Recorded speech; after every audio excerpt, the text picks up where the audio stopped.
70 kwacha per kilogram.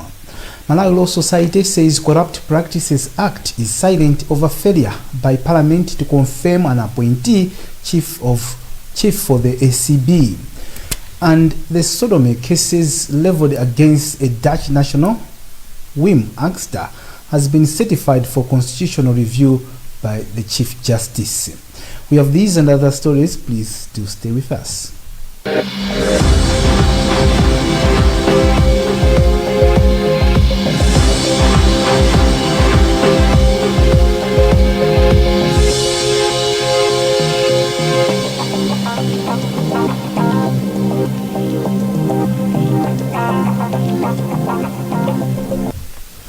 The Farmers Union of Malawi says it has gathered reports that some vendors are buying maize for as low as 70 kwacha per kilogram, which is 53% below the government set price.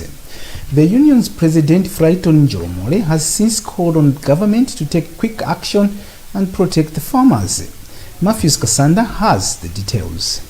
The Ministry of Agriculture has disclosed that it has also received reports that some big companies are using vendors to buy maize below the government's set minimum price of 150 kwacha per kg. The ministry's spokesperson, Grecian Lungu, has further explained that the reports indicate that most of the companies are those in the business of producing chicken feed. So we are trying to follow up the issue. We will be going in different areas and the companies where we have received the complaints about. And once we establish that this is indeed true, that they have been buying at a low price as compared to the set minimum farm gate prices, automatically punishments will follow thereafter. Meanwhile, Njolomole has indicated that there is a possibility that the companies are using the vendors to buy maize at the low prices. Please let them do it in a hurry, because people are being exploited and we don't want that. ADMAC is ready, and some parts, as ADMAC said last week, that they will start buying. Then maybe this week they have already started buying. People should actually wait for ADMAC, not these traders, not people who have got hidden agendas. No, that's not all. On 1st April this year, Minister of Agriculture Robin Lowe announced the 2020-2021 agricultural season farm gate prices when maize was set at 150 kwacha per kg. Malawi Law Society says the Corrupt Practices Act is silent on what happens if Public Appointments Committee of Parliament does not confirm an appointee of the Anti-Corruption Bureau Director General by the President. The interpretation comes following the rejection of Martha Chizuma as ACB Director by PAC. Feston Malekezo reports. According to PAC chairperson Joyce Chitsulo, Chizuma scored 14.5 out of 25 points instead of the 17 points minimum required for the job. Malawi Law Society President Patrick Mpaka calls Section 6, Subsection 2 and Section 6A, Subsection 6 of the Corrupt Practices Act, stating that as the matter stands, the vacancy at ACB remains, and it equally remains open to the President to resubmit the name of Chizuma before PAC. Mpaka says the other option is to choose another name from the list that was given by Minister of Justice and resubmit before PAC for confirmation.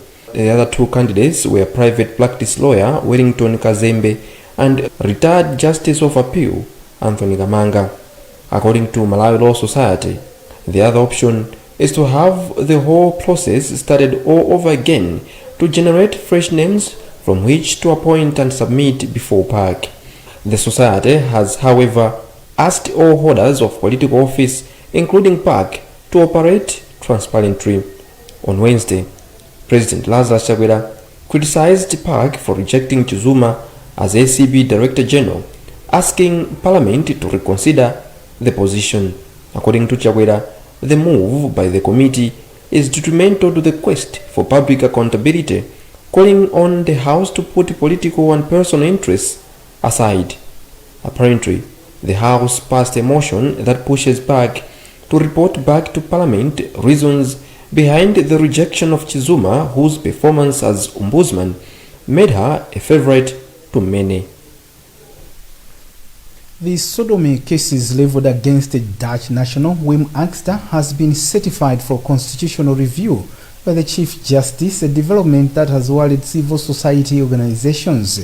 Wim Angster is a former employee of Timoteo's Foundation and was arrested in April last year over allegations of sexually molesting 6 students who were at the time beneficiaries of Timoteo's scholarships and bursaries, and also trafficking girls. Thomas Kajere has more in this report.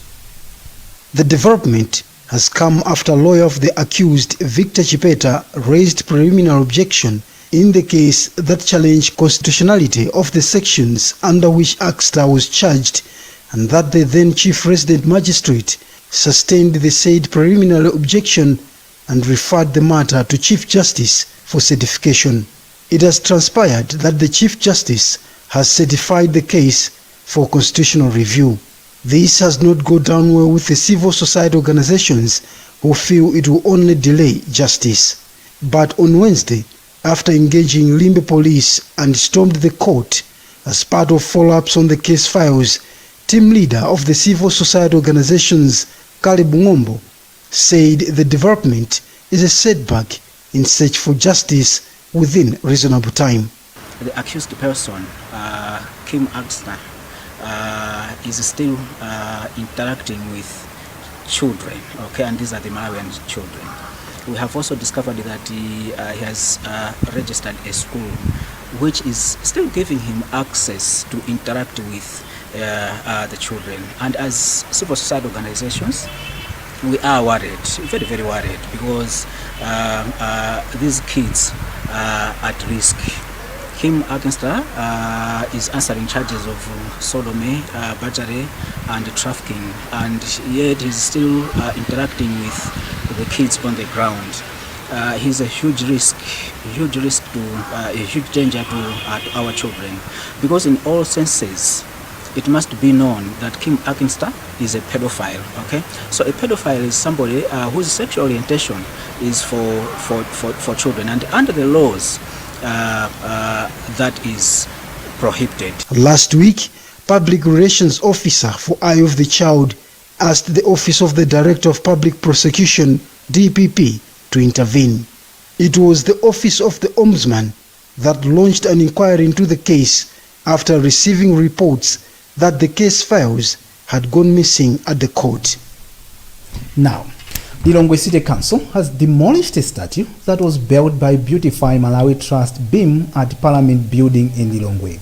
According to City Mayor Juliana Kaduya, the trust did not consult the City Council when they were constructing the structure.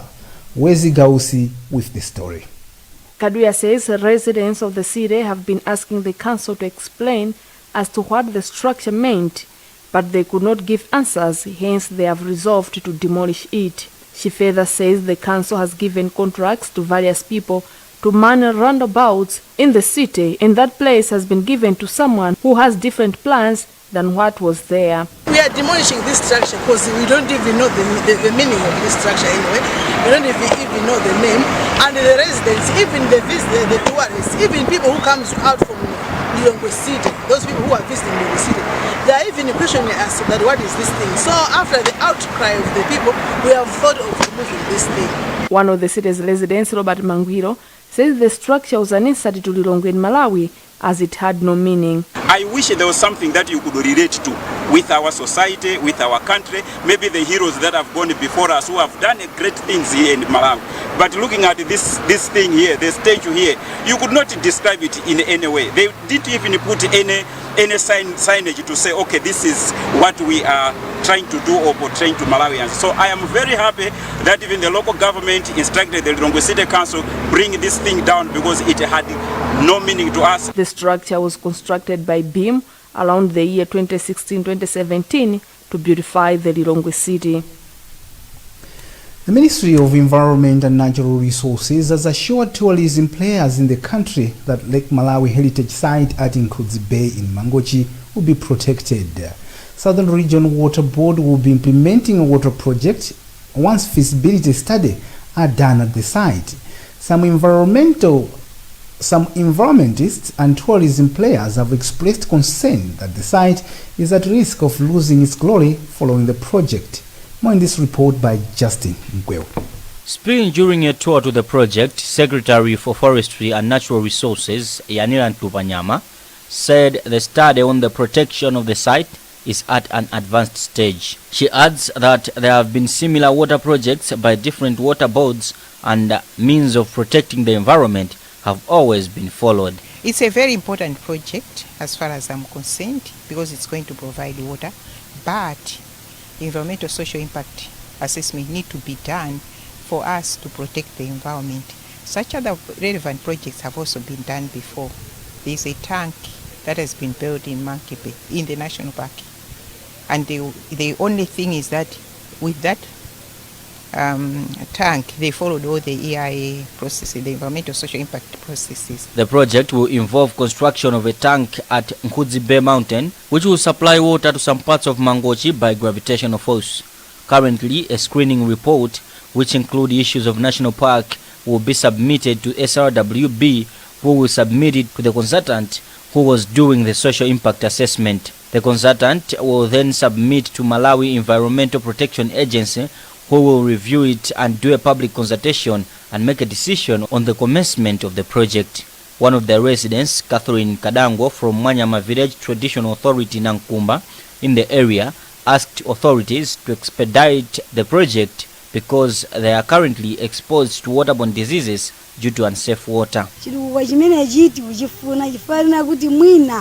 We are therefore asking those with the responsibility for this project to fast-track the project so that we can have clean water. The project is expected to offer clean and safe water to over 92,000 households in the Lakeshore district.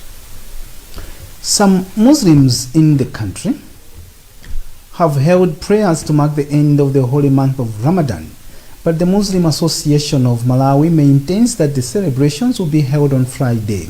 Our reporter Yohani Simon was in Mangochi and he spoke to several Muslims who say they have broken the fast because the Quran mandated 30 days of fasting, which is over according to the Ramadan calendar.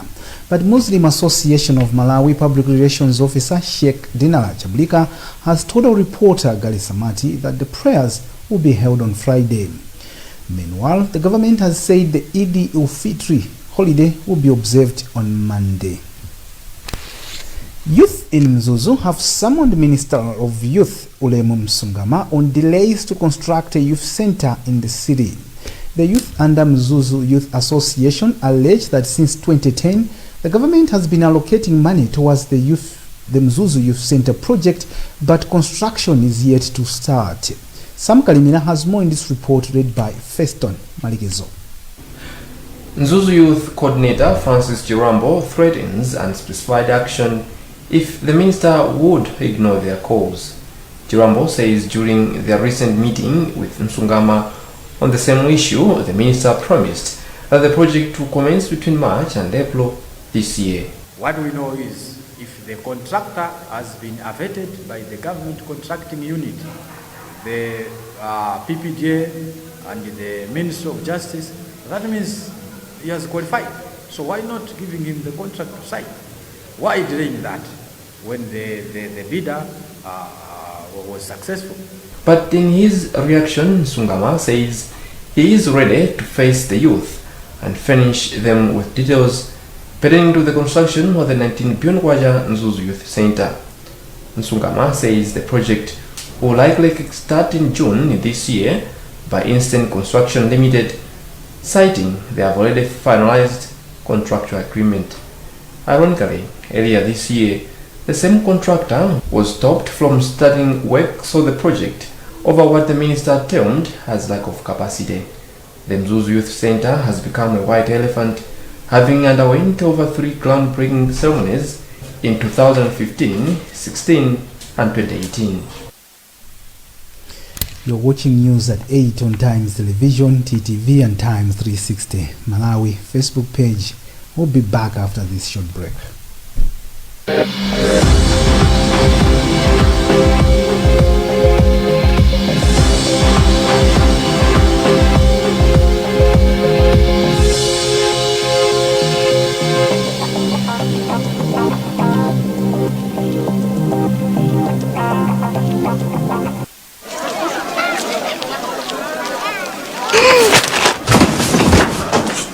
Your gums hurt? Yeah. Does your toothpaste contain sage, eucalyptus, myrrh, chamomile? All that in one toothpaste? Yes, try Colgate Herbal. Colgate Herbal contains nature's best herbs and Colgate's fluoride technology to give you strong teeth and healthy gums. Ah, Colgate Herbal. Let's go.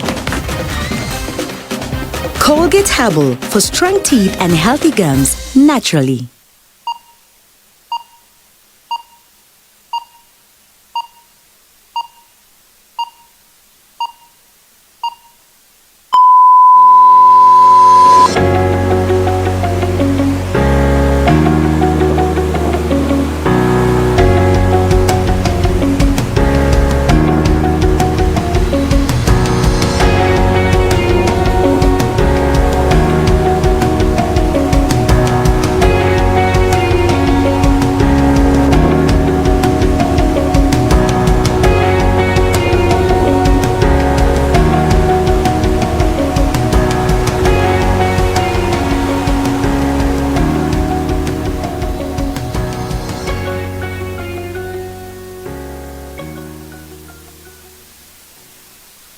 If there's one thing that all soaps do, it's wash. From buckets to basins, bathrooms to streams, and everything in between. All soaps wash. Yes, but Protex is different. Its reinvented formula with flaxseed oil boosts your skin's natural anti-germ defenses by 10 times more, protecting you against 99.9% of germs. So what keeps us healthy? Protex! Good health starts here. Ikolole kungonjezera mayunits ati ene mkuyambira 200 kwacha kapena kuposera pamenepo mutha kukhala mmodzi mwa mamilioneya mu TNM Tikolole promotion.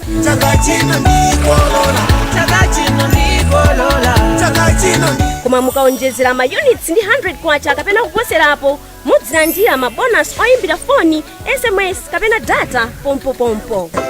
TNM, always with you.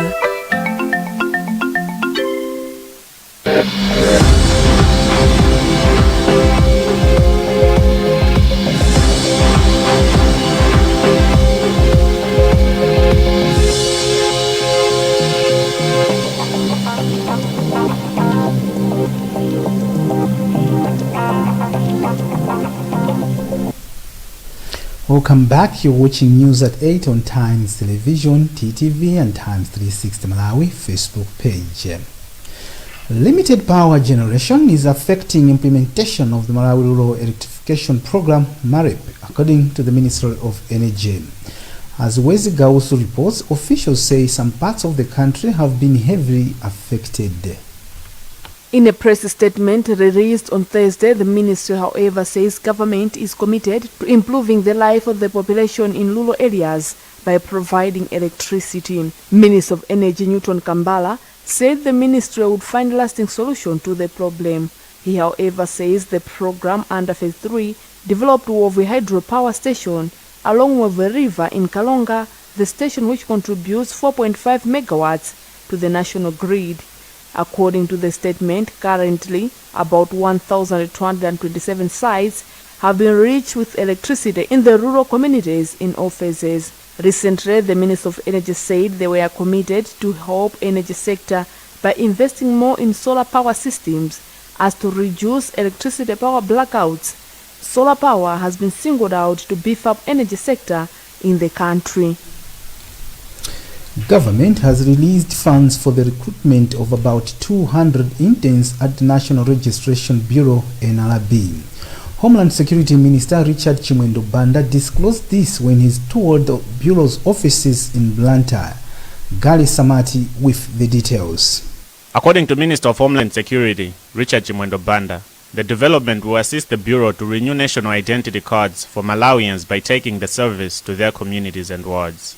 We see people, for instance, here in Blantyre, from Lunzu, Machinjiri, Bangwe, coming all the way just to be here for about 8-12 hours to be assisted, which is not supposed to be the case because they are supposed to be assisted in their localities. But I have good news for them. The Minister of Finance has given us what we needed. We requested for funds that they recruit 200 interns. That has been given, so they should be able to go into each and every constituency and in each and every ward, so that we ease the pain of people traveling all the way from wherever they are to a district headquarters. Emphasizing on the need for the development, Deputy Director of NRB, Moses Chiwoni, said they engaged the minister to visit the office in a bid to improve some of their challenges. You might be aware that there's been a general outcry from the public in terms of our public service delivery as NRB.